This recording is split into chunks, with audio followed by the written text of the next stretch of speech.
Hi, ladies. This is, let me see, I'm trying to remember here, week 7. It is chapter 12 or day 12 in For Single Moms Only, Fix It Jesus by Sophia Reed. Well, let me begin by giving you an overview on what this particular chapter is about. It says, "Thou shalt have boundaries." And really, this is about not forgetting who you are and that you're more than just a mother. This is something we've covered before, but we're going to cover it maybe at a little different angle this time. So Sophia Reed says, "I remember when I first became a single mom, I felt like my life was over." Now, I don't believe she means like worth living or that there's not going to be any joy or happiness. I think what she meant is that you feel like you have more freedom to accomplish your goals or your dreams when you're married and not handling the parenting entirely by yourself, supporting your household, supporting your children, meeting every single need of your child. And so it's like, I guess she feels like I felt too, and probably you as well, that you have this period of time, which could be lengthy if you've got 3 or 4 kids, of until they leave the nest. It's like, okay, I can't pursue these dreams or do some of the things that I used to be able to do that are really fun for me. So she's not really like my life is over, but those things that we find pleasure in or our dreams or our goals seem to be totally put on hold, or maybe sometimes a single mother might feel that now they're unattainable. So she goes on to say, "Not in the sense that I did not enjoy being a mom, but that being a mom became my whole identity.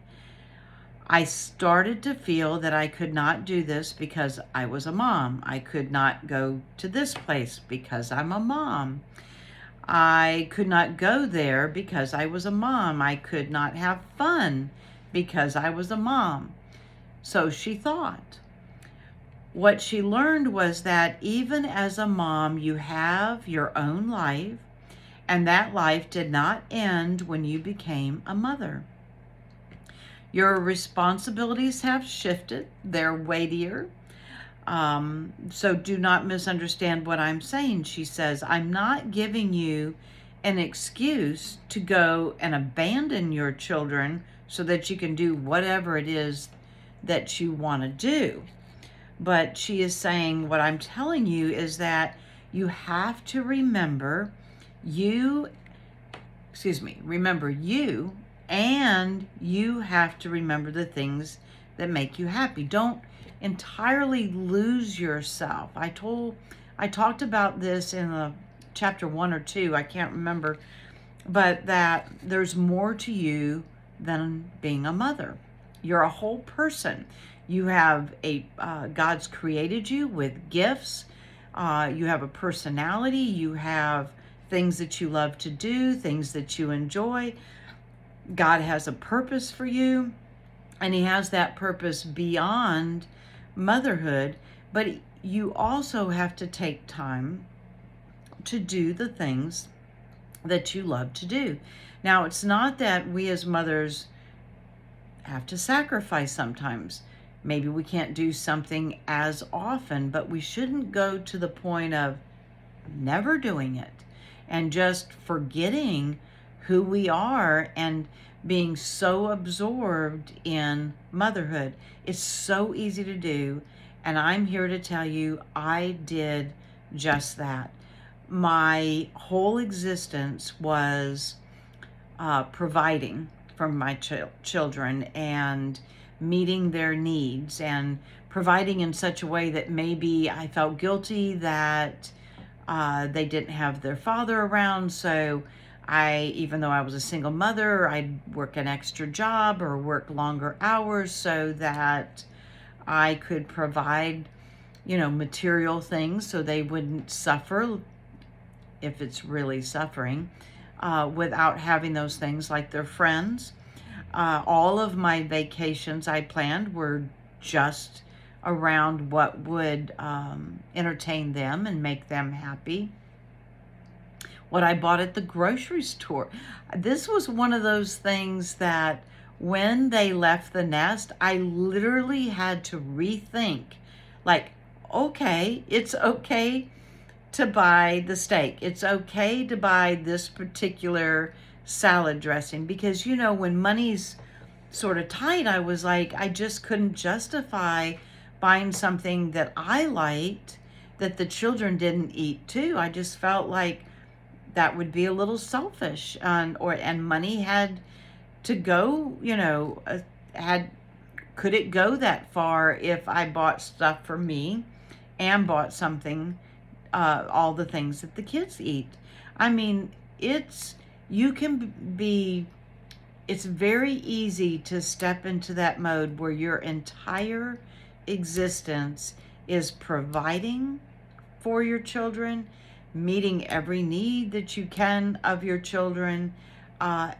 Every hour of the day is just about working and your children, and don't do that, okay? I did do that. I did take some great vacations with the kids. I've told you before, they love to camp and I love to camp.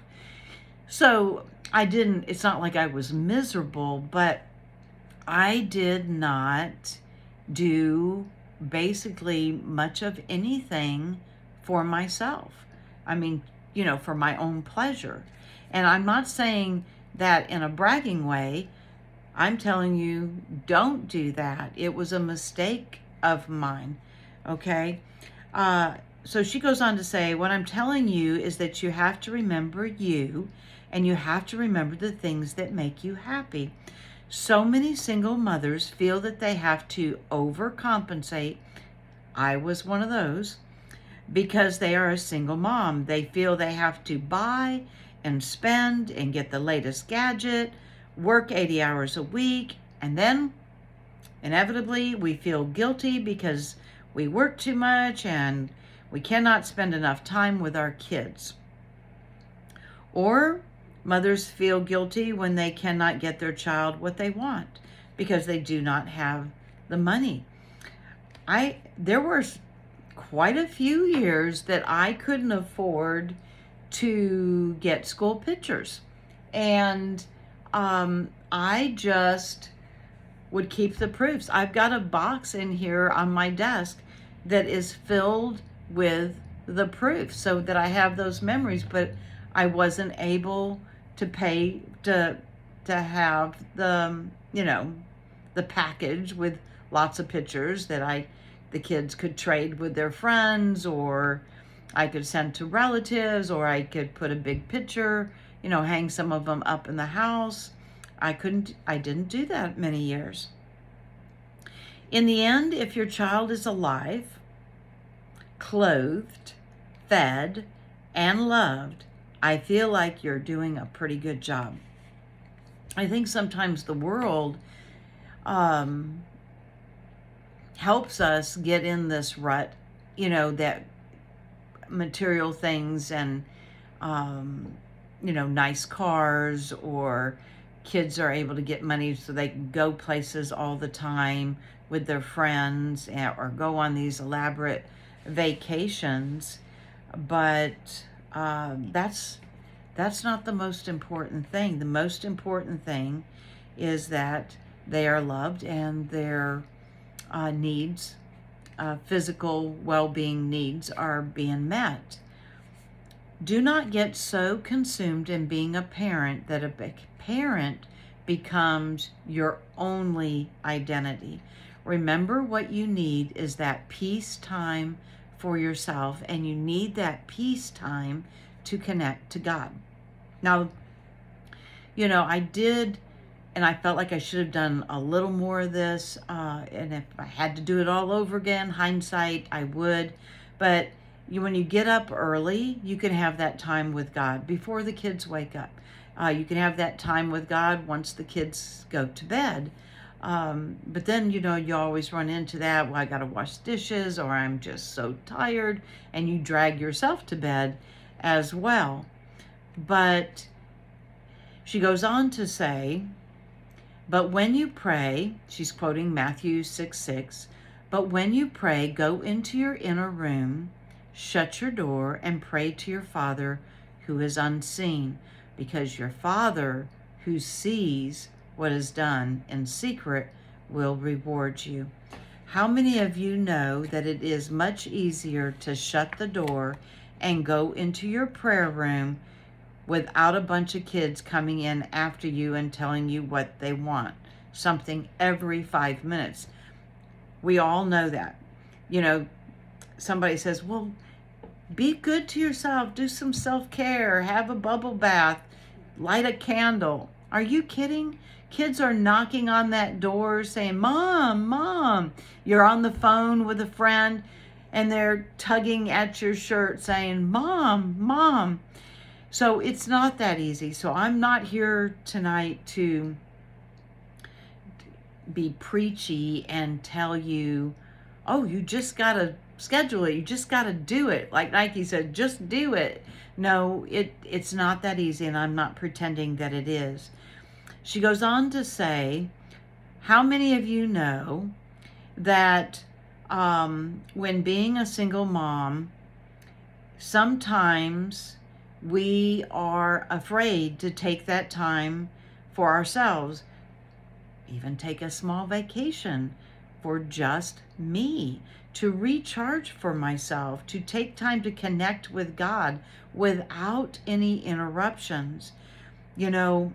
There were many times when, especially when visitation first started post the divorce, first of all, I cried incessantly all the time there for several months because it just didn't feel natural that my 2 and 4-year-old were not in my care. Or I remember the first day driving down the highway and seeing them, I don't know necessarily a highway, but a main road, and their car going in the opposite direction with their dad and them waving at me. I mean, I busted down crying about all that because it just isn't natural to have to be apart from your children. So in conjunction with that, sometimes I would get in this feeling like if I enjoy myself while the children are visiting their dad, somehow I needed to feel guilty about that because I should be doing things to prepare for them to come home. I should be feeling bad and missing them the entire time. And if I don't feel that way, then what's wrong with me? I'm not a good mom. And it took me a long time to realize that sometimes we have to, like God is always telling us, be grateful for where you are and what you can be grateful for. Now, can I be grateful that my children are gone for the weekend and visiting their dad and I miss them? No. But I can be grateful and look for the positive things in a situation that I cannot change. So when the children are visiting their dad, it's okay for me to enjoy a bubble bath. It's okay for me to go to a movie or even go out to eat. Now, I know a lot of single women don't like to go out to eat by themselves. They feel like everybody's looking at them or it's obvious that they're by themselves.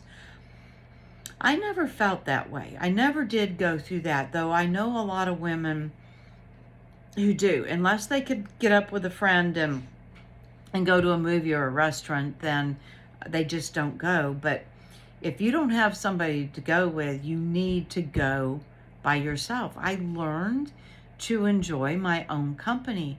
And I felt guilty about that in the beginning too, but it's very, very important. So I would go to a movie. I'd have this big bag of popcorn, and I didn't have to make a half dozen trips to the bathroom with kids during the movie. I just enjoyed the movie. I didn't mind going to a steakhouse or to Red Lobster, and I might take a book with me. I might grade my papers. I might just, scroll through my phone or something. But I was perfectly comfortable with having a nice meal by myself. I mean, when the children are with me, I can't afford to get the lobster platter. And, you put a little bit aside, and I learned to do that. Of course, it was, my goodness, 8 years into single motherhood before I caught on to some of that. So she goes on to say, wanting some time to ourselves does not make us bad moms. It does not mean that we do not love our children. That's that dealing with emotions and feelings and feeling a little bit guilty that I was describing to you about myself. And it does not mean that we will not win Mom of the Year. It makes us an honest person, and it makes us human. Some mothers are so busy being moms that they do not understand how burned out they actually are. Your life did not become your child's life when they were born. It is still your life. Now, Grant, when she's saying that, she's not meaning that, mothers were required to do a lot of sacrificing. Even when we're married, there's a lot of sacrifice there for moms. And so she's not saying that we have our life as if we don't have all those things. And she goes on to say, and when they get old, they will have their own life to live. So do not be afraid to remember you and your own identity. And remember, some of that identity is living out whatever the purpose God has for your life too. So like he's given you those gifts, he's given you your personality. And so, whatever that purpose, that's in conjunction with motherhood, okay? He doesn't eliminate that purpose because you are a mom. You are someone's mother. Yes, you are. But I know you have more depth than that. Have some boundaries. This is what she's saying. Have some firm boundaries with your children, and do not get so enmeshed in their life that you forget to live your own life. And, just like that silly thing about the grocery store, I just didn't, I had a certain amount of money, so I was just going to buy everything that the children would eat and nothing that would bring just me pleasure, like maybe jalapeno potato chips, So that's the part where you shouldn't give up yourself. Children need to learn respect. And of course, I'm not talking toddlers. They have needs and they're not really old enough to understand. But they need to learn when you're on the phone with a friend, that's mommy's time. And unless it's an emergency, play or go into another room and watch TV until mom gets off the phone. You can also arrange their schedules. If you're recently a single mother and your children are young, start incorporating a sleep schedule, something that will give you a little more time, because when children are young, you can definitely do that. And, teach your children early that life doesn't entirely revolve around them, that we're part of a family unit and we each have needs. Now, of course, you're not going to explain that to a 3-year-old, but you can model that. And this is very important, because if you lose yourself into being 100% only mom and the provider, then you're not going to have a lot of happiness. Now, I'm not talking about the joy of the Lord. We can have the joy of the Lord in any circumstance, but you will actually be a better mother when you take care of yourself and there's some happiness there. Okay, so I made some notes here. You can get up early before the kids. You can put the kids to bed early. You can actually use the time when they are visiting with their dad to do something for yourself. And it doesn't have to be elaborate. It doesn't even, have to be every other weekend. It could be one of those weekends, that you actually spend money and go do something for yourself, buy you an outfit, or go to a movie and a dinner. And, it doesn't have to be all the time, but you need to think about the things you love to do. Are you a paint by number person? Do you like to crochet or knit? Do you like to read a romance novel? Do you like to binge on, like I do sometimes now, on British TV? Do you, love movies? Hey, how about you've always wanted to take ballroom dancing lessons, or you want to learn to play golf, so you book yourself a lesson. You've got to do things that for yourself as well. It's going to make you more energetic and more joyful and happy in raising your kids, if it's not all about work and serving your children. I put some other ideas on here too. Go get a facial, get a massage. Once a month, do something really special. And so the lesson this week is only day 12, because I could have done it with day 13. It's got some similar themes to it, and I could have paired it up like I've done in the past. But this one requires you to think about for a while. You need to maybe make a list. You need to think about, ask God, how can I incorporate some of this into my life so that I'm not entirely, my whole being, my whole identity is just mom. Show me, Lord, if you have a purpose and a place for me to serve in these times when my children are visiting with their dad.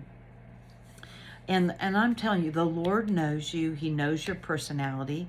And when it comes to the purpose and plan He has for your life, and even those things that you would take pleasure in, He's interested in all of those things. So have that conversation with God and think about this week. Make a list of things that you used to like to do, or you would like to try, things that you've been interested in, and then start asking God, show me, God, what things on this list could I do? And then show me, Heavenly Father, how I can make the time to do these. Is it going to be only on the weekends they're visiting their dad? Is it going to be in the evenings during the week? Do I get a babysitter for one night a week to do this?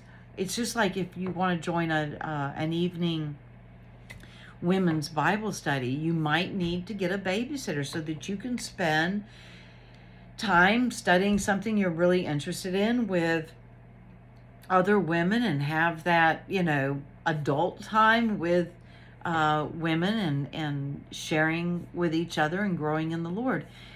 It may be a knitting club. It may be a romance or classic novel book club. whatever it might be, I want you to look at yourself and think about the things that maybe you thought, well, I can't do this anymore because I'm a mom and I'm a single mom and I have no help and I'm too tired. Ask God how you can navigate motherhood and still not lose your identity and do things that you love. So I look forward to your interaction on Facebook to see what are those things that you would like to do, and maybe share also how God told you you can make it happen. Well, I love you guys, and I will see you next week. Have a blessed one, and I'll be praying for you. Thanks.